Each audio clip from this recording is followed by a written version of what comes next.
2024 সালের আগস্টে অবৈধভাবে ক্ষমতা দখলের কিছুকাল পরের কথা। রাষ্ট্রপতি শাহাবুদ্দিন আহমেদ চুপ্পু বাংলাদেশের একটি দৈনিককে দেওয়া এক সাক্ষাৎকারে বলেছিলেন যে তার কাছে প্রধানমন্ত্রী শেখ হাসিনার কোনো পদত্যাগপত্র নেই। তার মানে প্রধানমন্ত্রী শেখ হাসিনা পদত্যাগ করেননি। এরপর থেকেই রাষ্ট্রপতিকে মূলত বন্দী করে ফেলে ইউনূস সরকার এবং চাপের মুখে একের পর এক অবৈধ অধ্যাদেশে সই করায়। তার মধ্যে অন্যতম হচ্ছে সংবিধান সংশোধন বা রাষ্ট্রপতির আদেশ, জুলাই সনদ বাস্তবায়নের অধ্যাদেশ। এসব না করলে তখন রাষ্ট্রপতি তথা বঙ্গভবনে মব লেলিয়ে দিয়ে রাষ্ট্রপতিকে হত্যা করা হবে এবং রাষ্ট্রপতি পরিবারের সদস্যদের জিম্মি করা হয় এক প্রকার। একথা বেশ আগে থেকেই বলে আসছি আমি। এবার দেখুন মিলিয়ে যে একটি দৈনিক পত্রিকায় দেওয়া সাক্ষাৎকারে রাষ্ট্রপতি শাহাবুদ্দিন আহমেদ চুপ্পু কি বলেছেন। ইউনূসের বাধ্য হয়ে দেওয়া এক নির্বাচনে ক্ষমতার হাত বদল হওয়ায় শাহাবুদ্দিন আহমেদ চুপ্পু যে কিছু কথা অন্তত বলতে পেরেছেন তার প্রমাণ রয়েছে এই সাক্ষাৎকারে। ইউনূস যে রাষ্ট্রদ্রোহের অপরাধে অপরাধী, এই সাক্ষাৎকারের লাইনে লাইনে তার প্রমাণ রয়েছেন। রাষ্ট্রপতি নিজেই সেটা স্বীকার করেছেন। চলুন দেখা যাক।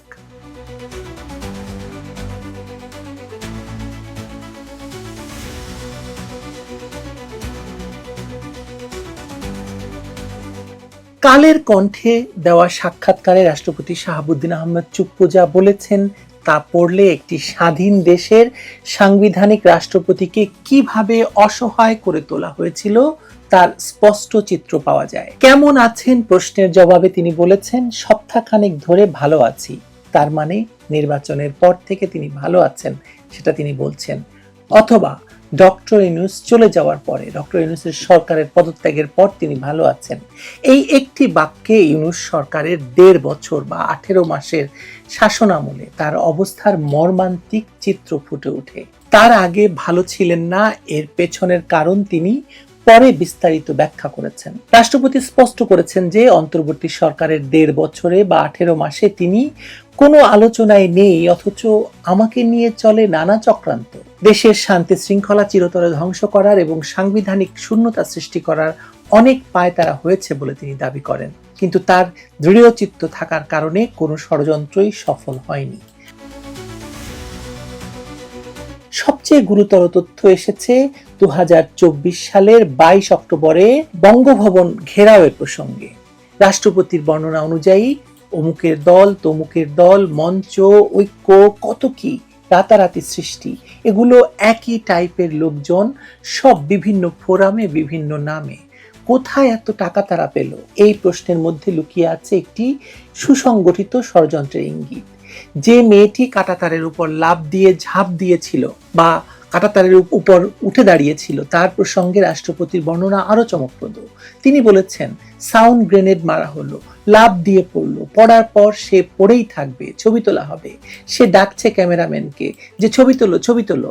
এই বর্ণনা থেকে স্পষ্ট হয় যে পুরো ঘটনাটি ছিল সুপরিকল্পিত নাটক। এই রাতটি রাষ্ট্রপতির জন্য, রাষ্ট্রপতির পরিবারের জন্য বিভীষিকাময় ছিল বলে তিনি উল্লেখ করেছেন। রাষ্ট্রপতির বর্ণনা অনুযায়ী গণভবনের মতো বঙ্গভবনও লুট করতে চেয়েছিল ওরা। এই ঘটনার পেছনে যে সুগভীর ষড়যন্ত্র ছিল তার প্রমাণ পাওয়া যায় বৈষম্য বিরোধী ছাত্র আন্দোলনের নেতা নাহিদ ইসলামের, বা তখন সে উপদেষ্টাও, মধ্যরাতে ফোন কলে তিনি বলেছিলেন, ওরা আমাদের লোক না। কত বড় ধান্দাবাজ আপনি চিন্তা করেন।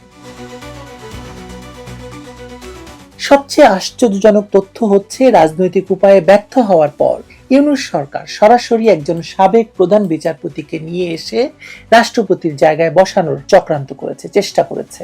রাষ্ট্রপতির ভাষায়, একটা অসাংবিধানিক উপায়ে একজন সাবেক প্রধান বিচারপতিকে নিয়ে এসে আমার জায়গায় বসানোর চক্রান্ত করেছে অন্তর্বর্তী সরকার।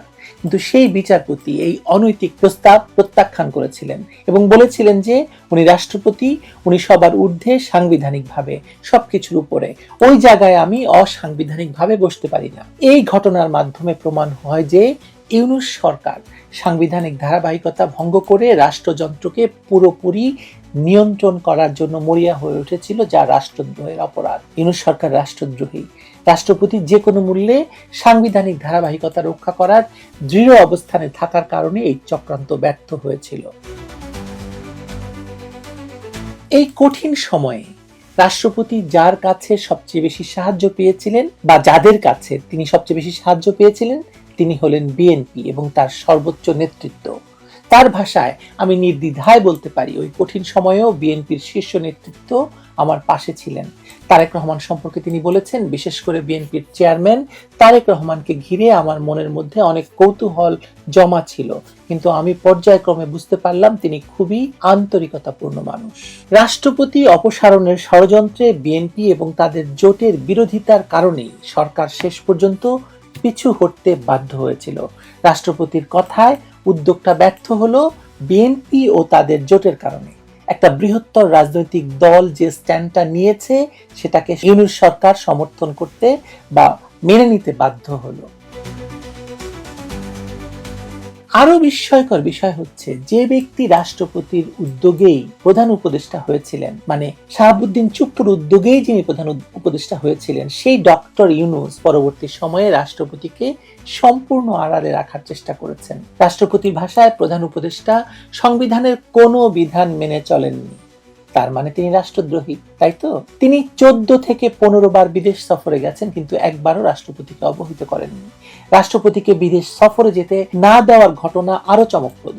কসোভো এবং কাতারের আমন্ত্রণ প্রত্যাখ্যানের জন্য পররাষ্ট্র মন্ত্রণালয় রাষ্ট্রপতির নামে মিথ্যা চিঠি তৈরি করেছিল। এমনকি সারা পৃথিবীর সব হাইকমিশন থেকে রাতারাতি রাষ্ট্রপতির ছবি নামিয়ে দেওয়া হয়েছিল। আবারও রাষ্ট্রদ্রোহ। ঢাকা রিপোর্টার্স ইউনিটির নেতাদের সাথে সাধারণ সৌজন্য সাক্ষাতের প্রতিক্রিয়ায়, মানে রাষ্ট্রপতি দেখা করেছিলেন ঢাকা রিপোর্টার্স ইউনিটির নেতাদের সঙ্গে।